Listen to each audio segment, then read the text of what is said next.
here's one for you. Now, Yeah. this one is just really gonna mess with your head. Well, I'll tell you Okay. what, hold on one second. I got one thing to do Okay. because I don't want to forget to do this. And if you're going to mess with my head, I'm going to forget.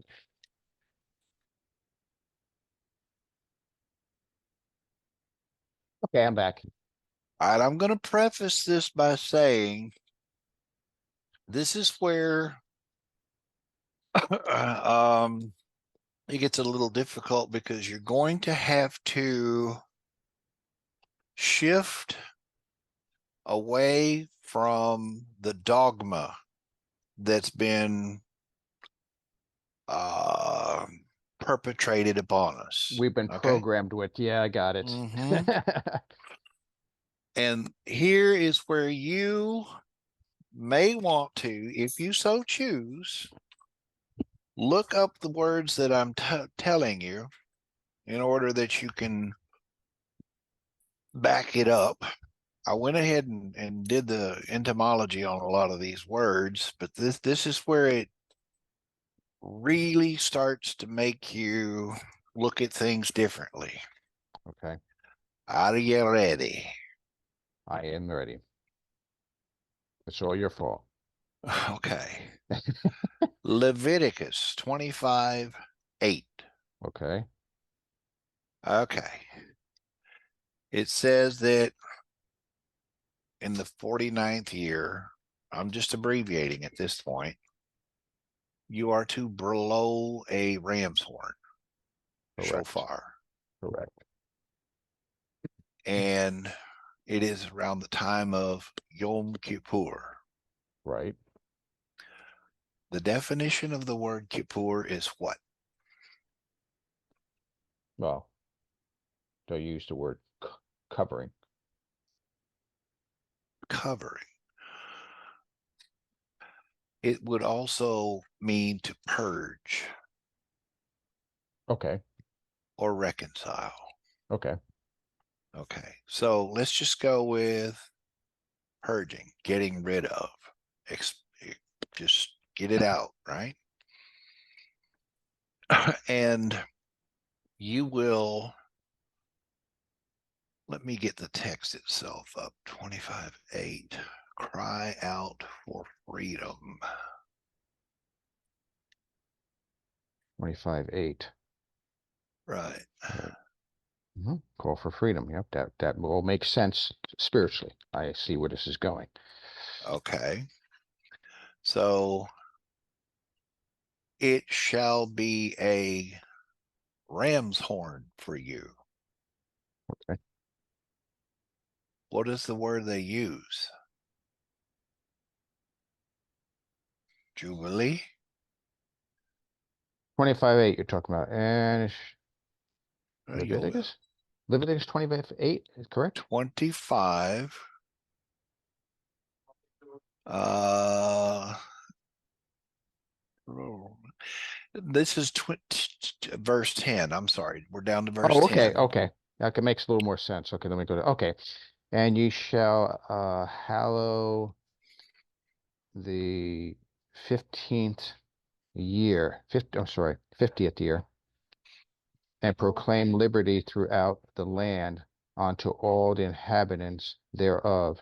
It shall be a jubilee unto you, and you shall return every man into its possession, his possession, and ye shall return every man unto his family. Okay, gotcha. Okay. Possessions would mean land, house, whatever, right? Hmm. And your family. Hmm. Okay. Now watch where this starts to really get a little more interesting. You're going to blow a ram's horn on the day of purging, Right. reconciling. Hmm. You square everything. You square all your debts, whatever you want to call it, Hmm. right? And you cry out, freedom, Hmm. freedom from financial slavery, indebtedness, everything. And it shall be a ram's horn to you. This call of freedom is like a ram's horn, equivalent to the shofar. They don't use the word shofar, they call it a yovel, which for whatever reason translates the same way as shofar. Okay? It shall be dedicated to you. Okay. What shall be dedicated to you? It shall be holy to you is what is written. What the key to understanding holiness when you talk about Kabbalah is you put a W in front of it. That's what holiness means. Okay, so what's he trying to say here? It shall be holy to you, to you. Here's what it's saying. I can tell you what it's saying. Once you're done, I'll explain to you what's Nope, happening. take this one, go ahead. Okay. Have to understand creation, 6 days plus Sabbath, that's 7 days. Each one of those is a sephirot. Mm-hmm. Zer Anpin gets split into 6, Sabbath on the bottom. Zer Anpin is what we're supposed to become, but we More are or only less. in the image of, we're like a rough image of. And then Malkut is where we reside, and we literally live in between the two, and we're to bring the two together in a loving relationship. Okay, how do we do that? Well, that happens on the 50th year, but on the 49th year,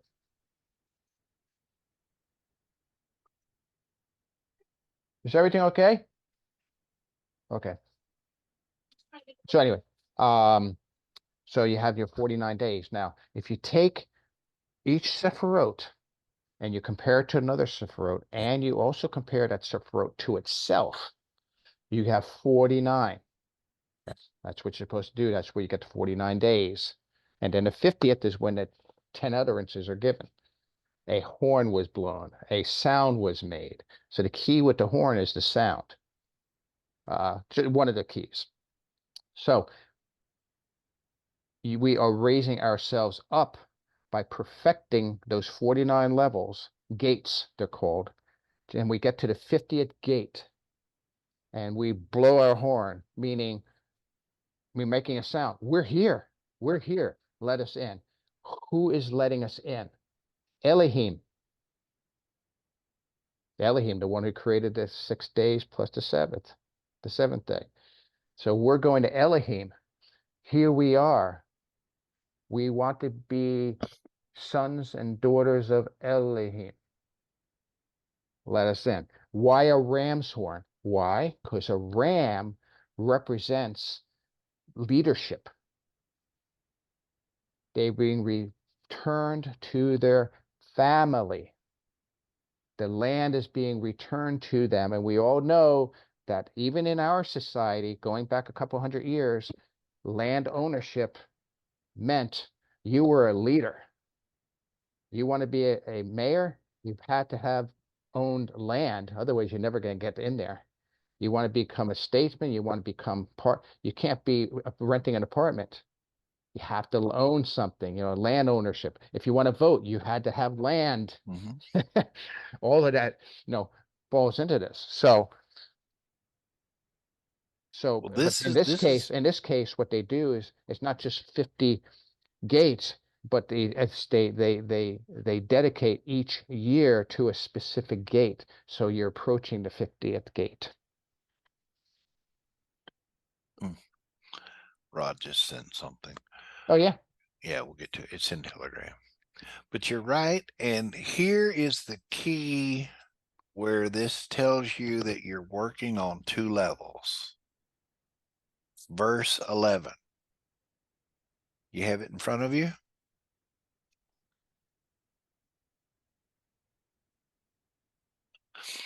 Yeah, I got wait, there it is. I got it. All right, read it carefully. A jubilee shall that 50th year be unto you. You shall now not sow, neither reap that which groweth of itself, which means you're in the process of receiving. All your efforts should automatically create the Sabbath, so to speak. Okay, reaps that which groweth of itself in it, nor gather the grapes in it of the undressed vines. Okay. You can't pick a grape. You can't pick up any, you can't go plucking stalks of whatever you're growing, right? Mhm. Don't touch the food. Now read verse 12.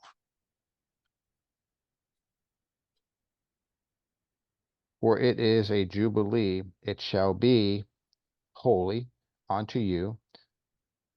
Ye shall eat the increase thereof out of the field. The field. What field? Zeranpin.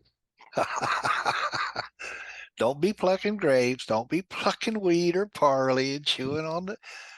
If you're going to eat, you're eating from the field. Right, because all these 50 years you've been building up to this point, and now what culminates in the Sabbath, so to speak, of course, we're talking about a Sabbath year here. What culminates in the Sabbath year is there is no need for any more of work. You will see the results of your last 49 years of activity. And if it's not good, you screw it up. If it's really good, good job. I hope it encourages. Keep going. So in one sense, he's teaching you, Yeah. okay, you're doing this day-to-day stuff, you're doing this Yep. week-to-week stuff, you're doing this month-to-month stuff, you're doing this Mm-hmm. year-to-year stuff. But in the end, when you get to this point and you turn around and look back, Yep. and this is all, it's not just the Yovel. This is the day of purging. Yeah. Okay, remember it was tied to Kippur, Yom Well, Kippur, it's not the year of purging per se. It's the years of the result of all the purging. reconciliation. You're Yeah. going to get Because, paid right. for everything you did. Yeah. Too many of us wait to the last moment. Oh, it's time to cram for the test. Yeah. No, no, you have to do it all along the way. And this relates to Jethro telling Moses, have the 10 make judgments. Then what? Have the 50 make judgments.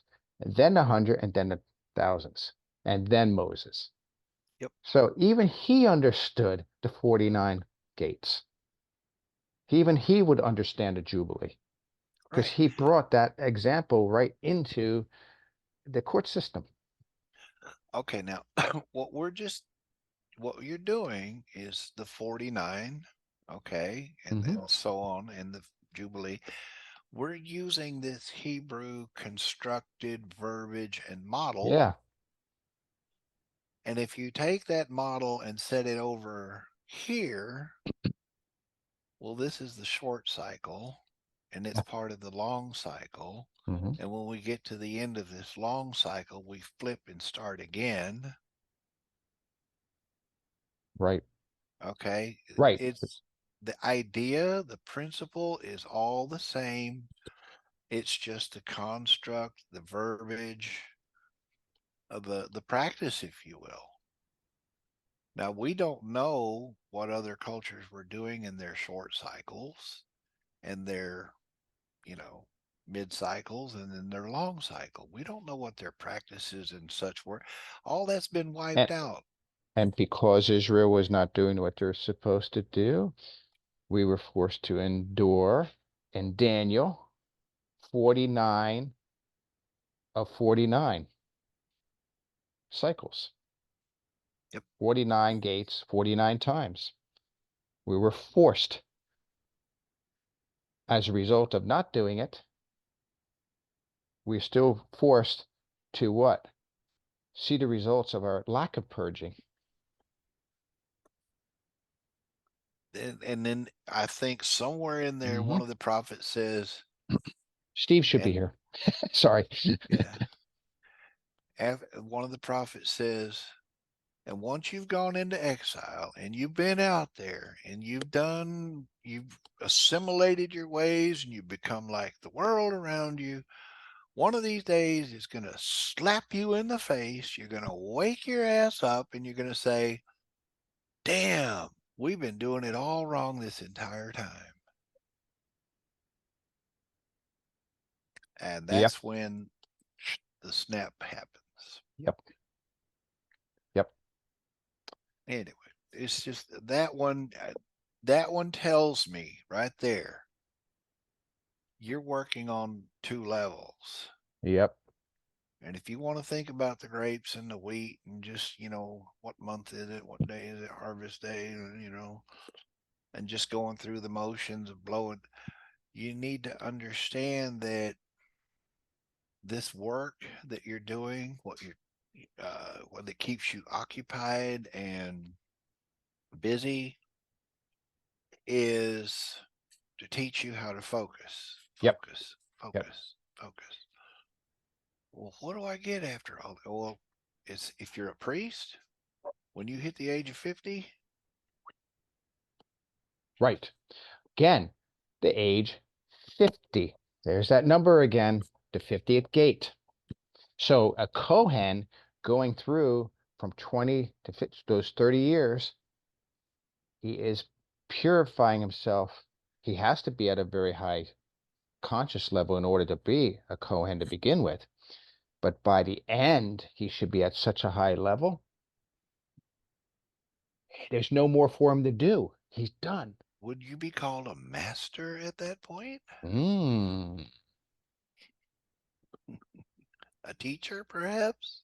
And is it not taught? We even see this in the New Testament. Jesus talks about the age of Abraham being 50. Another number of 50 showing up. What was he talking about? Well, Kabbalistically, it makes sense. But if you don't view the New Testament from Kabbalistic point of view, you missed the boat. You totally don't understand. You think, oh, he's 50 years old. No, no, no. He's saying Abraham hit his gate at 50, and the remainder of his years was manifesting all of that knowledge, all that purification that took place into the world, so that the world would have that advantage. Yeah, it's quite fascinating. Wow. Yeah, really good.